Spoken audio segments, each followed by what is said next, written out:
The New York Times has released a report detailing decades of sexual harassment accusations against Hollywood producer Harvey Weinstein.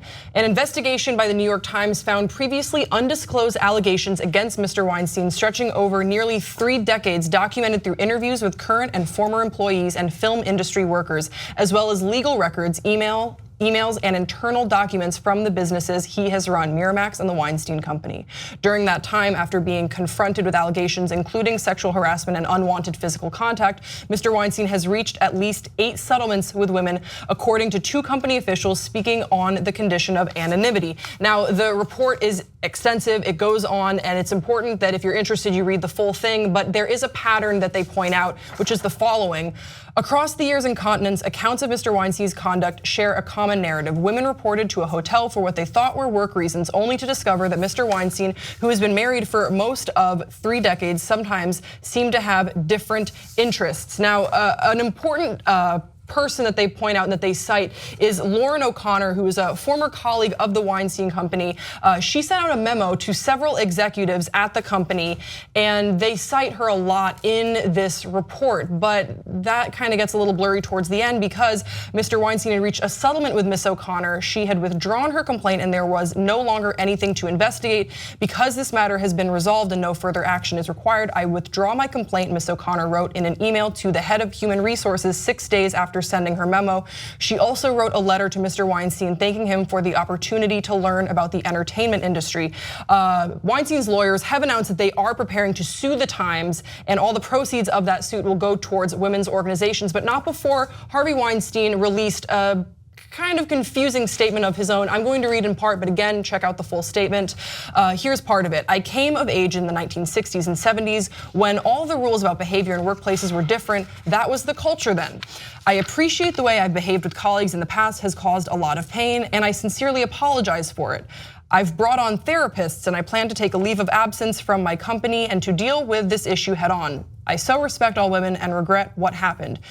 He also misquotes a Jay-Z lyric, and then he says that he's gonna be pointing his full attention to the NRA. No, this is among other things. This is the part that, first of all, please read the full New York Times report because it goes into many details, very graphic details, and there are so many women involved, and this took place over such a long period of time. So, and some of it occurred as recently as 2014. So I'm not buying his BS argument about how well, I grew up in a different culture, right. So I guess things have changed and now it's time for me. No, you should have noticed how much the culture has changed, and to do the same type of stuff in 2014 makes it abundantly clear that he didn't really care about the culture. He didn't take any of that into consideration. He was and is a man that has some degree of power, and he thought he could get away with it. Much like what happened at Fox News with Roger Ailes and Bill O'Reilly.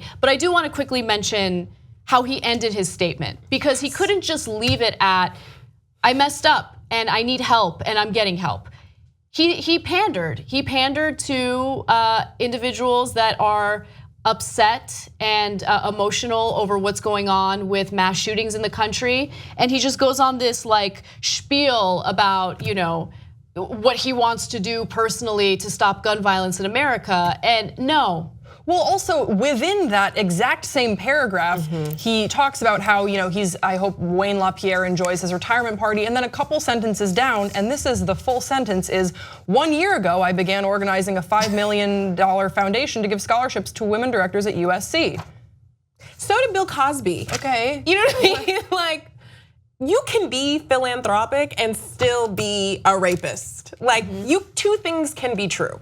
So you talking about all the money that you've given, you can keep your money and stop being a rapist and stop sexually assaulting folks. They don't work against each other. I'm gonna be crazy, but then just give $1,000. That's not how it works. Be a better person. Yeah, they're not mutually exclusive. Right. And I feel like the way that he ended his statement was, again, trying to pander and trying to make him out to be, this great person.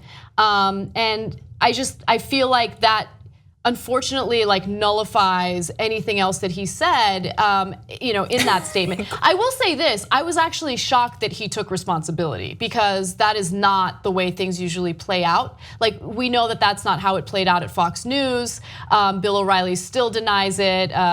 Roger Ailes denied it till the day he died. Right. And in this case, Weinstein is taking responsibility, which I'm glad he's doing that, but the way he ended that statement was so unnecessary. The whole statement reads as though he said it aloud to Siri in a note and then was like, yeah, print that one. Yeah. That's the first thing that came to my mind, and that's the statement that I'm gonna go with. Down to misquoting Jay-Z. If you're gonna be releasing a statement, you know that's gonna be printed in the New York Times.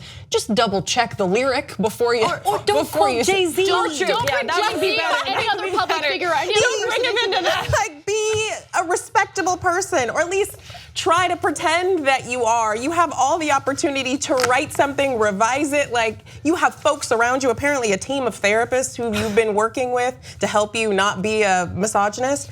I also think this speaks to the need to have more women in positions of power in these companies. Not to say that that's just the solution to sexual harassment, but it would certainly help. I mean, and I think even some of the women in the report talk about going before some of these panels and bringing other women with them to corroborate their story, right? So there's just power in terms of numbers and having representation of women in these spaces. I think it would help, particularly as the culture is changing. Help us build independent media together. TYTnetwork.com/join.